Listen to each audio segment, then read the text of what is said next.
kailangan nilang gawin just to hold on. They do already have the Chang'o, so meaning to say, hindi agad-agad bababasag yung gitna nila. He could be able to provide assistance dito sa pag-invade ng Barats or rather dito ng Hilda. Pero, if that didn't work, mahihirapan dito ngayon ang Omega. Nag-agree ako sa'yo, Rob. It's all about Omega shutting down Carl Tizzy. Ladies and gentlemen, Bren Esports is 3 games away para sa championship as Toshi will go to the XP lane, Kurt on the gold lane. Meanwhile, Ribo naman ang tatapat dito sa XP baba at Flap Tizzy sa taas. At ayan na, kitang-kita mo ang tapatan. Yes. Rob Luna, the sights, bro! Yun talaga yung mahirap sa isang Tams at Yes. level 1. Pwede kanyang ngat-ngatin. Totoo yun. It's just so lucky that Flap TC dito yung tipo ng may execute na Atamos. Pero definitely on level 1, walang laban ang Barats over Atamos. Hirap talaga eh. Oo. Ano ba ang nile-level 1 ng Barats? Usually yung expert missiles, di ba? Yes. Oo eh. And actually, kailangan niya din yun eh, para at least ma-move niya. Saka mas mabilis lang siyang minion wave clear. So, di mo naman din naasahan na makapag-spam ka kagad ng so-called teamwork. Oo eh. So, Curtizy na puwersa dito mag-react to the point na may laban na magaganap. Dahil si Flap TC ay polado, hit, may mahila siya dito. There you go, Toshi. Ang layo ng nilakbay ni Ang Toshi. ganda. Ang Para ganda. lang makuha yung 5-man clash as Carl TC will secure the purple. Kinuha lang dito ni Hit yung mga bubbles. Totoo yan, Na totoo yan. heal, They oo. could have potentially get a lot doon kung nakuha pa nila yung purple buff doon ni Carl TC. That was a nice rotation coming from Omega. Nagsama-sama kagad sila doon. Siguro hindi rin yun in-expect ng Bren Esports that they will be fighting for 5-man agad-agad. Biglang naging masipag si Kurt dito as pati rin naman si Ribo. Totoo. Nung pagka-wave clear, diretso agad sa bandang mid lane at dito mo nakikita yung sinasabi nating side lane matchups. Yes. Pero tignan naman natin ngayon dito, Rob, anong nangyayari sa mga support matchups natin dahil mukhang ang umaariba ay ang mga side laners. Totoo yan, totoo yan. In terms of rotation, so now, Omega, di pa nila masyado na-utilize kung ano yung strength dito ng kanilang draft. Hit still needs to be very active dito. Put the support dito ng Bren Esports if you in an awkward position. Hindi niya ma-utilize yung ulti niya. Toshi here. It's like, mukhang ano yung ano nila dito. Energy shield. Masisira yung energy shield nila dito. Pero Yeah. actually, Toshi will defend this. So wala pang nakakakuha dito ng gold para sa dalawang teams. Rob Luna. We still have a mirror match right Oo. now. Pero I guess this is Bren Esports still winning. Kung mag-mirror lang sila up until the late game, Bren Esports could actually outscale the heroes dito ng Omega. Dahil mas marami silang options. No? Mhm. Yung Avaling, mas marami kayong crowd control. Pero mas makunat din kasi ang Omega. So hindi mo pa rin masasabi sa talaga, Totoo, Rob, eh, no? totoo Pero yan. yes, tama ka eh. Ako nag-agree ako na yung Ling lineup, yung Karsa lineup, mas mabilis eh. Kesa sa Roger eh. So tignan natin ngayon kung aabot ba tayo sa ganyan dahil nakakatakot na itong Barats na to na lumaki banda sa may turtle as Kurt Tizzy will safeguard this turtle pit. At GZ and Company nandito. Lastly, tignan natin. Gumawa siya ng charge. Implosion. Tatamaan dalawa. Dito na Smelcam. Sino ang kinagat? Sino ang iluluwa? Huli kayo! Carl Tizzy sa wakas nakuha ng Omega. At ayan na! Kinakalmot-kalmot na sila ni Haji Z. 4 ang nawala sa side ng Bren. Wow, that was a good performance coming from Haji. Alam mo yon, they had a complete box out doon sa may turtle and nakuha yun ni Carl TC. But on the right moment, kumpleto rin sila doon eh. Medyo na-burn out yung mga spells nila just right after nun pagkuha ng turtle. And rather than Haji using the Lycan Pounce on the squishy heroes dito ng Bren Esports, a triple kill, malaki ang mabuboost nito sa Omega. Ang ganda na naman ang positioning ni Jay-Z doon Totoo. sa laban na yon. And sabi ng Omega dito, ayan na, pinapainit lang namin ang laban. Ang init, Rob! Mainit talaga. Mainit, hindi ko malaman. Now, here on the Gillette, instant replay. Ito yung nangyari doon sa may turtle. Look at how closely Omega dito, mga kaibigan. Kumbaga na micro nila. Look at Haji Z. Just going into the backlanes dito ng buong Bren Esports. Even Ribo. Napasok pa siya doon sa loob ng Oo. tore. At saka ang kinagat ay walang iba kundi ang Ling. Kundi, Actually, hindi ata natin to napansin, Rob, na usually pag nakikita tayong Ling, di ba, hinahanapan natin ng mga lockdown heroes. Totoo. Eto, meron dito, This is- ang Omega, Detona's welcome.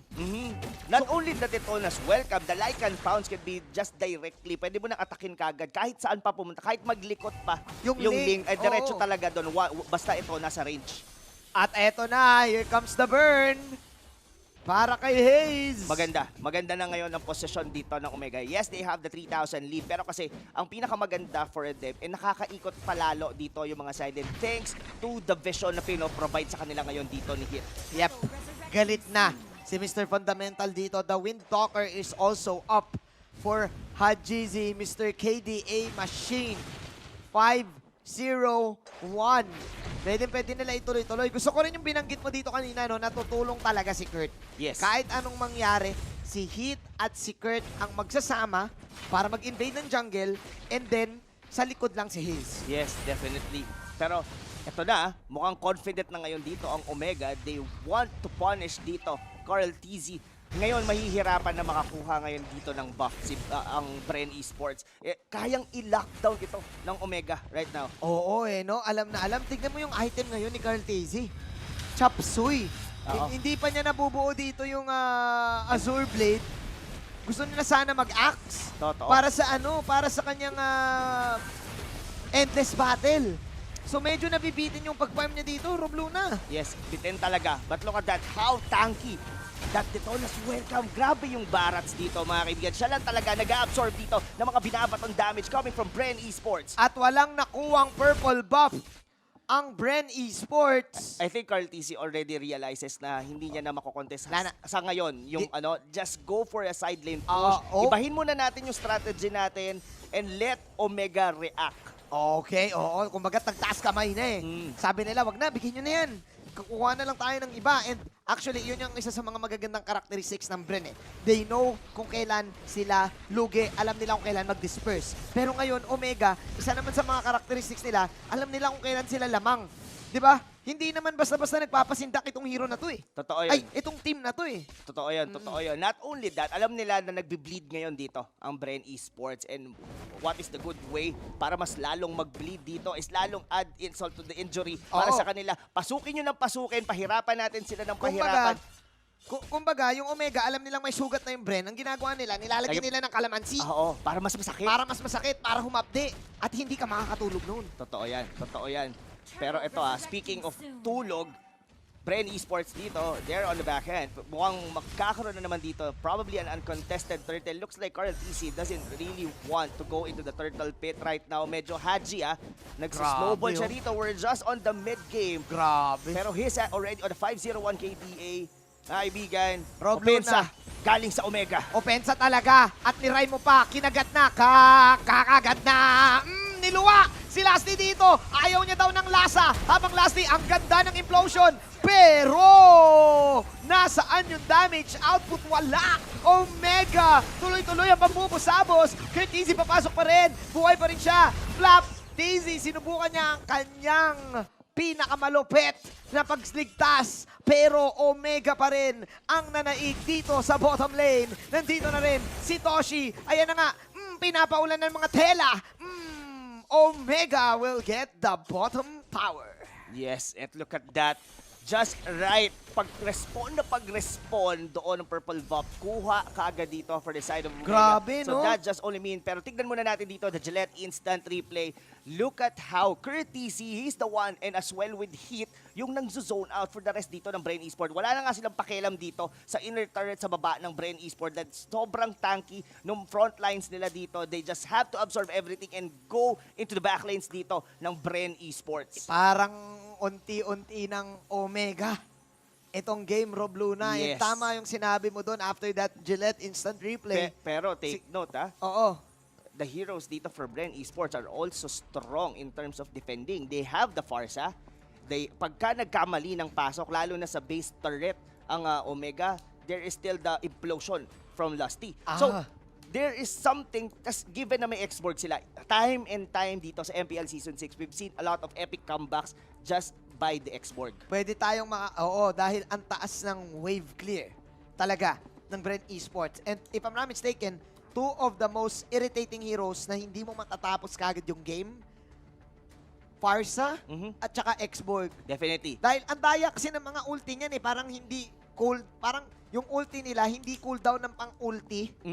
Sobrang bilis. Sobrang Tapos, bilis eh. about Oo naman dun sa Xborg, alam mo yung akala mo mamapatay mo na, pero biglang magkakaroon ng Firaga armor. Tapos meron pang biglang nag-cooldown yung immortality. Parang it's almost paulit-ulit. Lalo na kung hindi nyo siya kagad mababurst down. And something then for late game, syempre, yung fire streak, tuloy-tuloy yan. Pagka nahatak kayo, kumbaga ang katatakutan mo na lang dito for the side of Brain Esports is their team fight potential going into the late game. But, if Omega could be able to dismantle dito, kumbaga mapagwatak-watak nila dito, makapick off sila ng isa, then mag-split po sila. Kumbaga, wag lang silang pumunta doon sa posisyon na magkakaroon ng magandang implosion si Lusty and mag-layer yung mga skills dito ng Brain Esports. I guess ang sinasabi mo dito, Rob, is that Omega, kailangan lang nila respetuhin na ang taas pa rin ng team fight capability ng Bren. Oo. At hindi rin imposible na umabot tayo into more than like a 15 minute. Kasi nga, kayang i-hold eh. They do have this Farsa. Oo.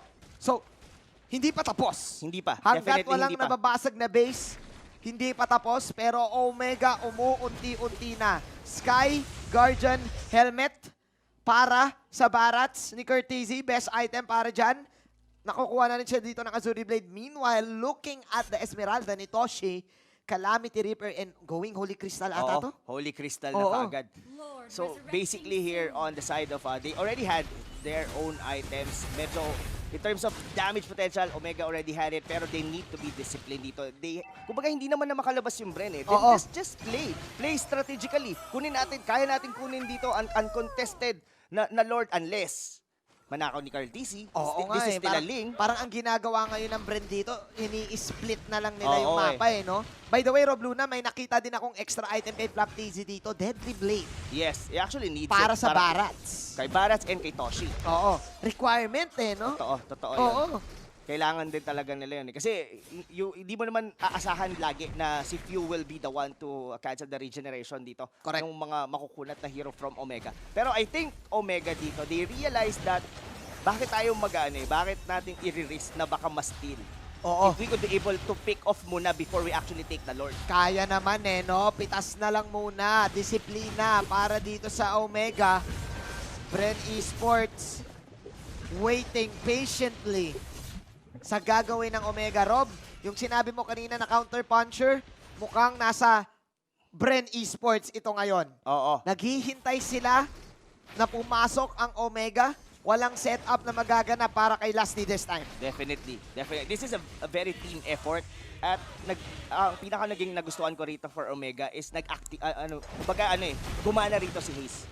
If Haze is having a good game, definitely Omega, the whole team is having a good game. Ed mukhang confident nga si Haze dito, popping the meteor shower.